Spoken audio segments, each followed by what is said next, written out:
Assalamualaikum warahmatullahi wabarakatuh. Kawan sekalian, marilah kita sedikit merenung tentang kebudayaan ya. Eh, Kebudayaan berasal dari kata budi dan daya. Budi dan daya manusia itu dipengaruhi oleh alam tentunya, karena merupakan sebuah pensikapan Dr. Muhammad Hatta ya. Dr. Muhammad Hatta mengatakan bahwa kebudayaan itu atau culture ya, itu tidak bisa dipisahkan dengan nature. Sedangkan nature ini adalah sebuah takdir yang diberikan kepada manusia dan dia harus mampu menyikapi takdir itu. Oleh sebab itu tidak mampu atau tidak boleh dipisahkan oleh di antara eh, alam nature ya dengan culture ini. Alam itu kan takdir Allah Subhanahu wa taala. Ayat-ayat kauniyah gitu ya. Nah, orang-orang yang tidak beriman kepada Allah Subhanahu wa taala mengatakan, "Saya ini sudah mencoba meminta kepada Tuhan yang kamu katakan tuh. Tapi toh nggak diberi. Saya sudah berdoa luar biasa mati-matian. Nggak ada pemberian Allah Subhanahu wa taala yang kau katakan itu." Gitu. Oleh sebab itu, kawan sekalian,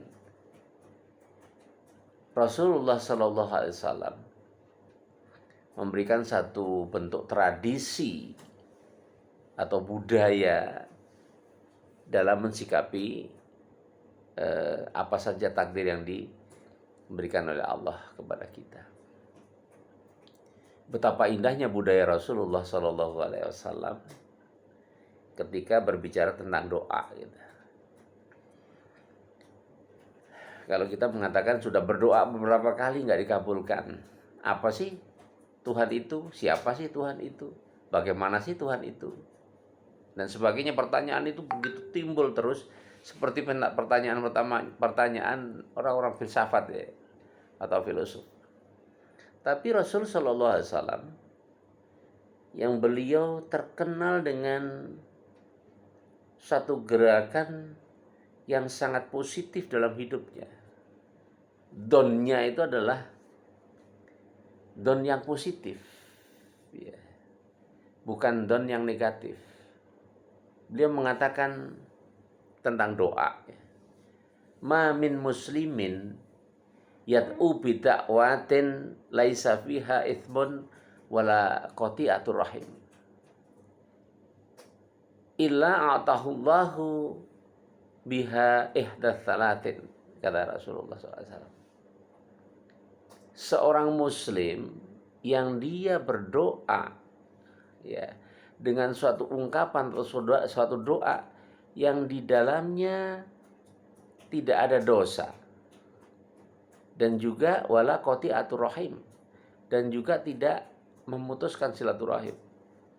Saya pernah sih berdampingan dengan seseorang kawan yang kebetulan anak-anak kami itu sedang bertanding ya, berlomba lah. Si kawan ini berdoanya begini, semoga anak saya bisa jadi juara gitu. Nah, beberapa kawan yang ada di sekitarnya ini menjadi sakit hati karena anaknya juga ikut dalam perlombaan atau kejuaraan tersebut. Bagaimana bisa dia berdoa supaya anaknya menjadi juara, sementara yang lain juga menginginkan sebuah kemenangan di dalam kejuaraan tersebut. Yang semacam ini saja oleh Rasulullah SAW dibatasi gitu. Agar seseorang itu bila berdoa, bila bersosial ya, karena berseru gitu, tidak sampai bisa menimbulkan pemutusan silaturahim dan juga tidak ada dosa. Berdoa yang tidak ada dosa itu gimana? Kadang kita ini disakiti orang, kemudian kita mendoakan orang itu jelek. Nah, itu merugikan ya, merugikan bagi kita apabila bertemu lagi. Satu misal, kita berdoa dikarenakan kita teraniaya. Kita berdoa supaya orang itu, misalnya ya, semoga aja dia nggak makan itu, nggak bisa cari makan dia, biar kapok. Kebetulan dia tetangga kita, misalnya. Ketemu kita, dia nggak bisa cari makan, dalam arti tidak bisa berusaha, dan selalu pilot, bangkrut. Apanya sih nanti? Kan pasti memintanya juga pada kita. Pada saat yang sama bertambah pula rasa sakit hati kita gitu, ketika kita sudah berdoa. Oleh sebab itu, doa itu disyaratkan oleh Rasulullah, tidak ada dosa laisa fiha itsmun wala qati'atur rahim, dan tidak memutuskan silaturahim. Kemudian Rasulullah mengatakan illa atahullahu biha ihdatsalatin, salatin, maka Allah akan memberi ijabah, memberikan dengan 3 model. Nah, gitu. Jadi pasti diberi. Kita berdoa pada Allah itu pasti diberi. Yang pertama, kata Rasulullah, imma antu azala dakwatahu. Yang jelas dia akan disegerakan itu doanya itu. Apa? Ijabahnya akan disegerakan oleh Allah Subhanahu wa taala. Jadi ada kalanya belum sempat selesai dia berdoa, sudah terijabah, itu ada. Itu bukti bahwa seseorang yang berdoa itu disenangi Allah Subhanahu wa taala. Karena pasti diijabah. Langsung segera itu ya. Yang pertama. Dan yang kedua kata Rasulullah, wa imma ayadakhiraha lahu fil akhirah. Kemungkinan keduanya adalah dia akan diijabah atau diberikan nanti di akhirat. Oleh sebab itu, kalau ada seorang mengatakan begini, aku berdoa kepadamu ya Allah. Nah, dia miskin misalnya ya, hanya sekedar tukang sapu atau apa begitu, yang rumahnya saja reot dan sebagainya. Kemudian dia berdoa, ya Allah, aku pengen sebuah istana yang megah gitu ya, dengan para dayang-dayang. Kalau kesana kemari aku naik pesawat terbang, naik mobil Alphard yang termahal, limusin dan sebagainya. Apakah Allah tidak mengijabah? Allah akan mengijabah.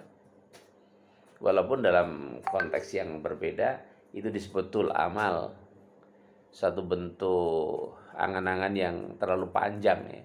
Tetapi apabila dia tahu bahwa doanya itu diijabah oleh Allah Subhanahu wa taala, dia akan selalu berdoa. Kenapa? Karena dia tahu pasti ini akan diijabah di akhirat. Dia nggak berharap di dunia ini kok. Misalnya begitu. Jadi aneh kan ya. Tetapi itu nyata, memang begitulah Allah Subhanahu wa taala. Ada kaitannya dengan posisi pengijabahan doa yang ketiga. Apa kata Rasulullah? Wa imma, dan barangkali di sini ayasrifa anhu min su'in mitlah. Jadi apa ya? Kemungkinan atau kepastian yang ketiga adalah Allah akan mengganti sisi buruk setimpal dengan sisi kebaikan yang diberikan. Satu contoh, seorang itu takdirnya mungkin harusnya dia menjamret karena miskin, takdirnya dia merampok ya karena miskin, mencuri ya. Tapi ketika dia berdoa kepada Allah Subhanahu wa taala, ya Allah, tadi itu seperti tadi, berilah aku mobil yang mewah, rumah yang mewah dan sebagainya. keseharusannya dia mendapatkan suatu sisi jelek itu diganti oleh Allah setimpal, sehingga dia nggak jadi merampok, nggak jadi mencuri, nggak jadi macam-macam berbuat buruk, maka dia menjadi orang yang tetap baik dan diijabah oleh Allah nanti. Karena Allah akan mengijabah doanya, dia harus masuk surga ya. Nggak mungkin kan di neraka ada Alphard, nggak mungkin di neraka ada istana. Oleh sebab itu jangan pernah bosan-bosan berdoa kepada Allah Subhanahu wa taala. Walaupun misalnya kita ini ya misalnya berdoa, ya Allah, berikanlah saya seorang pasangan yang sangat cantik sekali, padahal dia jelek. Dia tidak berparas bagus. Ya Allah akan memberikannya. Kalau dia tidak langsung diberikan segera, tidak tahu bagaimana proses Allah, pasti akan digantikan di surga nanti, karena bidadari cantik-cantik itu hanya di sana. Atau begini, seseorang dia berdoa, ya Allah jadikanlah anak saya seorang presiden, jadikanlah anak saya seorang bupati, jadikanlah anak saya seorang profesor. Kenyataannya dia nggak sekolah. Kenyataannya dia juga tidak sebagai orang-orang yang berpolitik ya di muka bumi ini. Sehingga tidak mungkin kan menjadi seorang presiden, tidak mungkin menjadi seorang bupati atau jadi profesor tadi. Tetapi karena Allah mengijabah dan dia tidak ada pada posisi buruk, digantikan keburukan-keburukan itu, kan bisa jadi dia mempunyai keterhormatan yang lebih daripada sekedar presiden. Dia ketika bersama-sama pejabat misalnya, orang menilai dia lebih baik daripada pejabat itu. Dia jejer duduk bersama seorang profesor, dia nampak lebih pandai, lebih terhormat, lebih disuka oleh masyarakat. Nah, posisi-posisi derajat seperti itu tetap akan diberikan oleh Allah Subhanahu wa taala karena doa-doa kita. Oke, jangan lupa berdoa ya. Assalamualaikum warahmatullahi wabarakatuh.